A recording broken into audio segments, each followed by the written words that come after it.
Écoutons Pascal Praud et son avis sur la taxe Zuckman, là. Je suis curieux, là. Macronie pour apprendre qu'on va augmenter les impôts. Ça, c'est formidable. Et qui va payer? Les riches. Donc vous êtes plutôt doué sur le plan économique. Donc vous allez nous dire si c'est une bonne chose. Notre ami Valigny, vous êtes plutôt doué sur l'idéologie. Donc vous nous direz si c'est une bonne chose. Et on va donc parler. Parce que manifestement, ça y est, ça infuse. Monsieur Lecornu va augmenter les impôts. Oui. Il n'a rien trouvé de mieux. C'est magnifique ce pays. La seule chose, on arrive toujours à la même chose. On va faire payer les gens.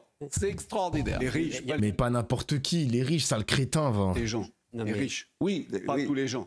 Ben, vous allez faire... Alors, je vais vous dire, c'est là que vous êtes, pardonnez-moi, que vous vous trompez. Parce que c'est précisément tous les gens.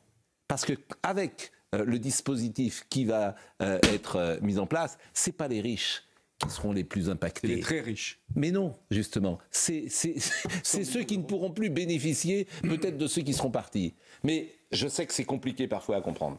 Non. Mais de ce point de vue-là, il n'y a pas de surprise. Je vous le dis depuis une semaine. Ça... C'est devenu un vrai sketch, ce mec, je te jure. Hein. Ça commence très mal, les mecs. Hein. Mais évidemment. Mais moi, mais Doflamingo, Dofla, tu pensais quoi? Tu pensais que monsieur Pascal Praud allait sucer la taxe Zuckman? Mais évidemment que non. Évidemment. Les cas parce qu'il a décidé. Sauf que les LR vont pas rentrer. J'espère que les LR vont pas rentrer dans cette. Si, les LR vont rentrer dans cette manœuvre, dans cette basse manœuvre. Oui, naturellement, bien sûr. Eh ben, très bien. Parce que d'abord, les Républicains, les députés des Républicains qui vont tous les week-ends dans leur circonscription ont bien compris que c'était une demande des Français en règle générale. Et alors? Oui, d'accord. Mais il y a des élections. C'est la démagogie. Faut pas la réexpliquer. Non, mais il y a des élections qui arrivent, donc évidemment les LR vont rester. Ils voteront cela.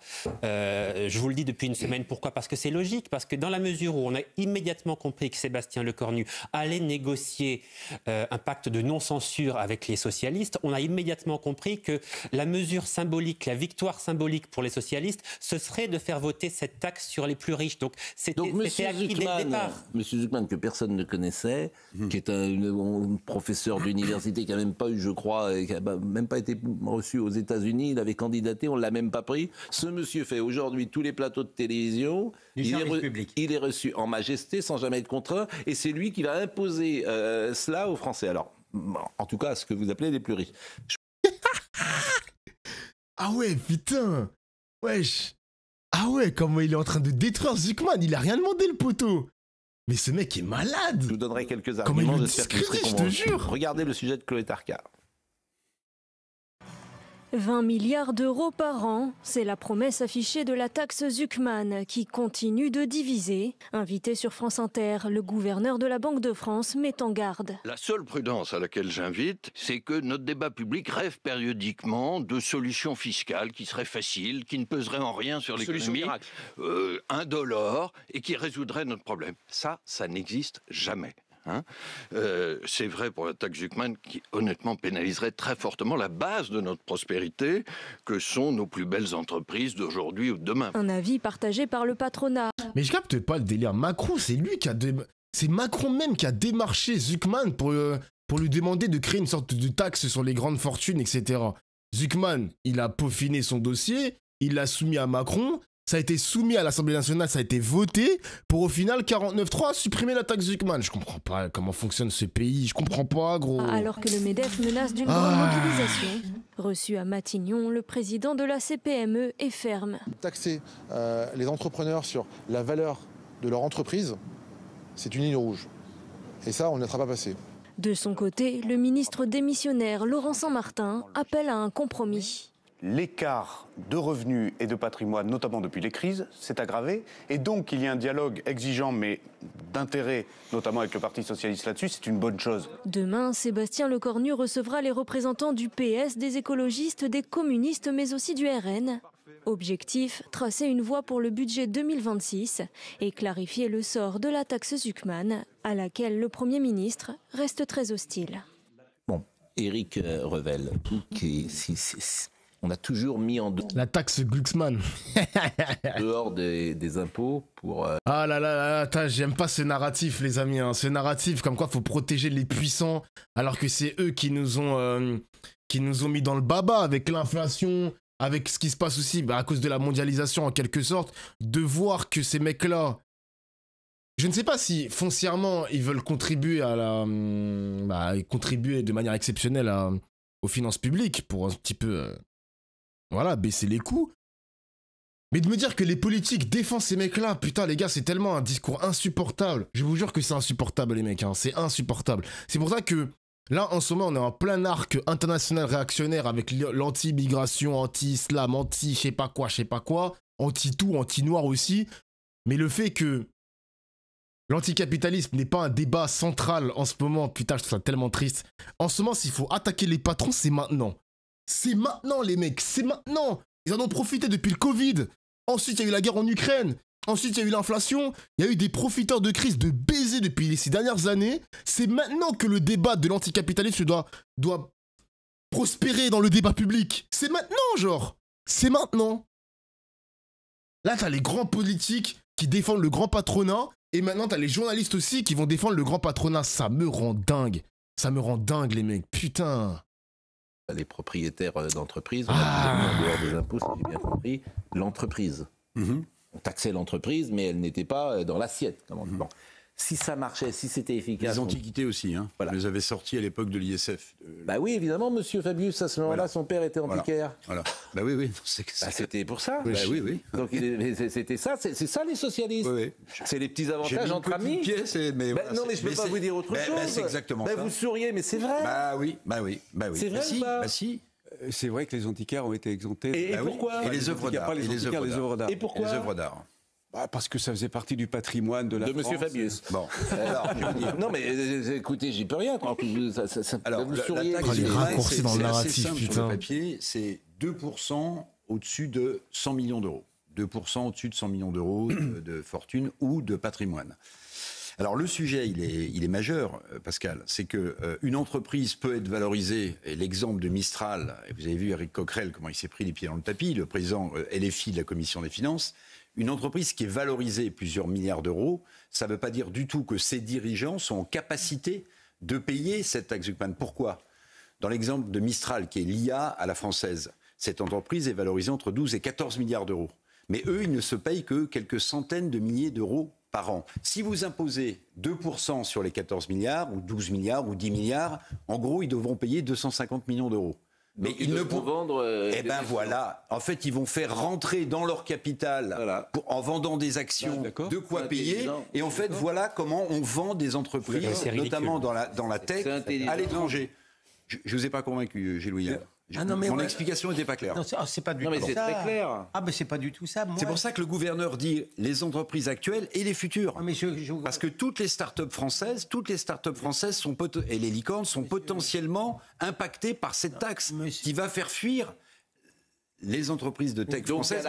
Donc à l'arrivée, c'est les Français qui seront évidemment... Vous m'avez apostrophé. Attends, ils ont un petit peu mélangé tout là, j'ai rien compris avec Mistral IA. La valorisation d'une entreprise, c'est vrai que t'as pas de la liquidité. C'est... Attendez, je vais regarder vite fait ce qu'ils en pensent ChatGPT. Est-ce que tu peux expliquer la taxe Zuckman, par exemple, pour Mistral IA et sa valorisation ?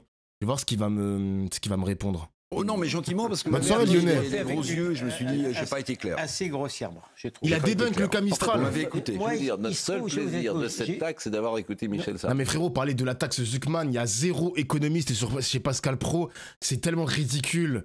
Mais vraiment, il y a ces émissions drainent des millions de téléspectateurs, il n'y a pas un économiste pour expliquer correctement Zuckman. Il n'y a que des mecs qui n'ont pas une licence en économie, frère. Enfin, mais vos gueules, ils sont tous débiles, frère. Je vais dire quelque chose. Non, mais ils sont tous débiles, genre. C'est j'ai le une PMU. grande supériorité sur vous tous.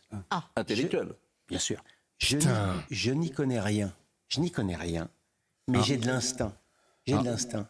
Ce pays devient fou. Ce pays est le plus taxé déjà au monde. La France est dans l'abîme sur le plan de la dette. Si nous avions, si ce pays avait un réflexe de survie, il ferait des économies.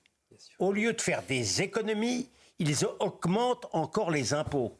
À part une attitude suicidaire, j'ai des problèmes de vocabulaire. C'est tout.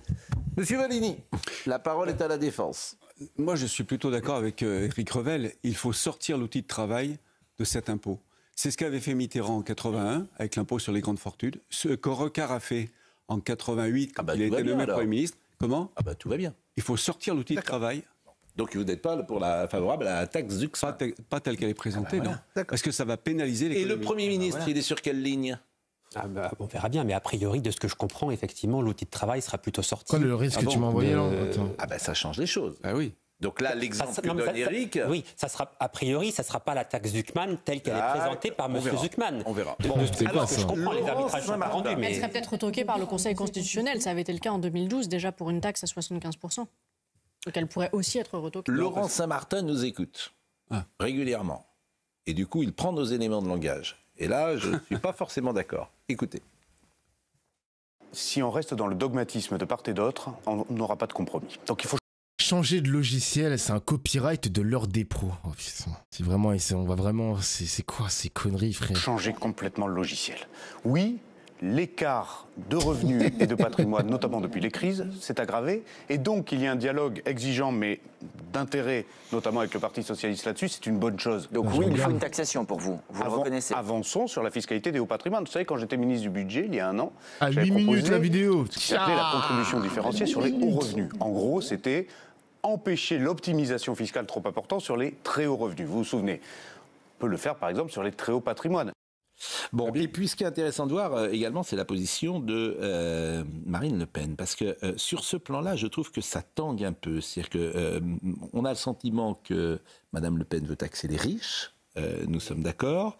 C'est un peu confus et flottant. Mais Pascal, c'est une demande des électeurs et aussi notamment des électeurs du Rassemblement national qui y sont largement favorables. Donc comment voulez-vous que les responsables politiques aillent à l'encontre des électeurs alors qu'on est à quelques mois des élections ? Mais il faut peut-être un peu de courage pour expliquer que c'est contre-productif et que c'est contre-intuitif. Peut-être. Oui, mais quand vous avez une très grande majorité des Français qui est favorable à cette taxe... Attendez, si vous demandez aux Français, est-ce qu'il faut prendre 90% aux gens qui gagnent, je ne sais pas, plus de 50 000 euros, ils vous diront oui. Mais je suis d'accord avec vous, bien sûr. Mais c'est un truc de fou quand même. Hein. Le même Pascal Praud qui expliquait que les Français en ont marre de l'immigration, donc là, il faut écouter les Français. Mais quand les Français disent qu'il faut taxer les ultra-riches, là, Pascal Praud, il va te dire... Bon, la vie des Français, on s'en fout un petit peu, genre, on s'en fout. Vous voyez comment il est logique, ce mec ?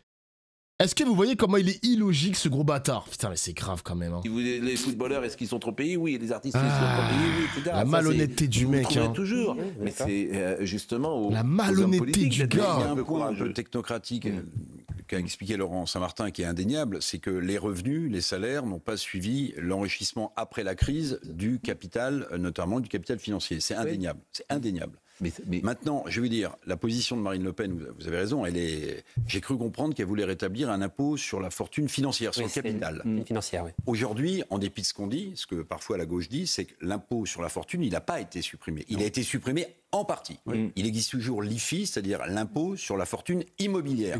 Au-dessus de 1,3 million d'immobilier, vous êtes redevable de l'IFI. Alors, ce que je ne comprends pas bien, c'est est-ce qu'elle veut arrêter l'impôt sur la fortune, sur l'immobilier et mettre juste un impôt sur le capital, ou est-ce qu'elle regroupe les deux ? Et si elle regroupe les deux, ça s'appelle l'ISF. Alors, je crois avoir compris qu'elle ne pas l'immobilier. Elle ne veut pas taxer l'immobilier. Elle ne veut pas taxer la résidence unique, ce qu'ils appellent la résidence unique. Celui ou celle qui proposerait aucun impôt sur le revenu pour les gens qui gagnent moins de 50 000 euros par an, croyez-moi, il ferait du monde. Parce que lance-toi en politique, il propose cette idée, mon gars. On verra comment les gens vont le recevoir. Et si tu gagnes 50 000 euros par an, tu vas payer quasiment 4 000 euros d'impôts. Ce qui est énorme. Précisément, tu gagnes 50 000 euros par an. Et c'est ce qui te permet de vivre mieux, c'est-à-dire de partir en vacances, d'aller des loisirs. Cette somme-là, elle est décisive pour ce qu'on appelait la classe moyenne. Classe moyenne plus, d'ailleurs. Bon, eh bien, c'est ça qu'il faut faire. Et comment vous compensez ? Il n'y a pas un mec qui veut se sacrifier pour faire une kirk à prod, ouais. Mon gars. Yo, passe en mon stream, pitié, genre. Compenser le manque à gagner. Par des économies, les économies, vous les donnez, on va les faire, les économies. Les agences d'État, déjà. Et je vous ai dit l'autre chose, vous comptabilisez tout. Tout ce que les Français reçoivent, vous le mettez dans le revenu. Vous avez des aides, vous, par exemple ? Aucune. Non. Moi aussi, j'ai aucune aide. Ce qui est bien normal, d'ailleurs. Mais par exemple, il y a eu, pour la rentrée scolaire, on est d'accord qu'il y a des chèques de 250. Vous le mettez dans le revenu. Toutes les aides que perçoivent les gens, maintenant, vous les mettez dans le revenu. Parce que c'est un revenu. Donc, il y a des gens qui disent, effectivement, moi, j'ai un salaire, et puis l'autre, il ne travaille pas, mais en fait, il a autant d'argent que moi. Donc vous mettez tout dans le revenu. C'est pas une bonne idée? Il faut une remise à plat totale de la fiscalité. Franchement, ce délire de faire croire qu'un mec qui touche 2000 euros, il travaille, et un mec qui travaille pas touche lui aussi 2000 euros. Franchement, l'extrême droite, ils ont vraiment réussi leur coup à manipuler les gens. Parce qu'il y a beaucoup de Français qui y croient maintenant. Il y a beaucoup de Français qui croient que les gars au RSA, ils tournent autour de 2000, 2500 euros par mois parce qu'ils ont 40 enfants ou je ne sais pas quoi. Franchement, c'est bien joué. Hein. Non, mais bien joué, les gars. À un moment, bien joué. Parce que la manipulation a fini par marcher. À force de répéter ça tous les jours à la télévision. Pareil sur TPMP. Ça a fini par marcher. Qu'est-ce que vous voulez que je vous dise, hein? Aïe, aïe, aïe, bien joué là, mais bien joué, bien joué, bien joué, bien joué. L'idée française. Oui, mais c'est ça, ça ne pourra se faire qu'en 2027. Parce que je dis, je veux tout remettre à plat. Je veux que tout ce qui rentre dans un foyer ou dans une personne soit considéré comme un revenu. C'est pas stupide. Ce soit imposable? Mais c'est pas stupide. Écoutez, mais c'est une question. Si vous recevez des aides, on va vous imposer sur. C'est un revenu. le sens de la démarche. Bégaye, là. Il bégaye. C'est un revenu. Bon, alors, autre, ce qui nous fait, d'ailleurs, Marine Le Pen, on va l'écouter cette fois-ci, non pas sur les impôts, mais sur la charge avec M. Retailleau. Parce qu'aussi, ça va avec la même chose. Ça, c'est l'embrouille, ça. Vas-y, on s'en fout de l'embrouille, du coup. Ouais, on est sur un autre sujet. Enfin, bref. Pile poil 21h. Là, comme ça, je peux vous libérer pour le football, mesdames et messieurs. Non, franchement, Pascal Pro, quelle catastrophe. Voilà, je vous le dis, les gars, c'est une catastrophe.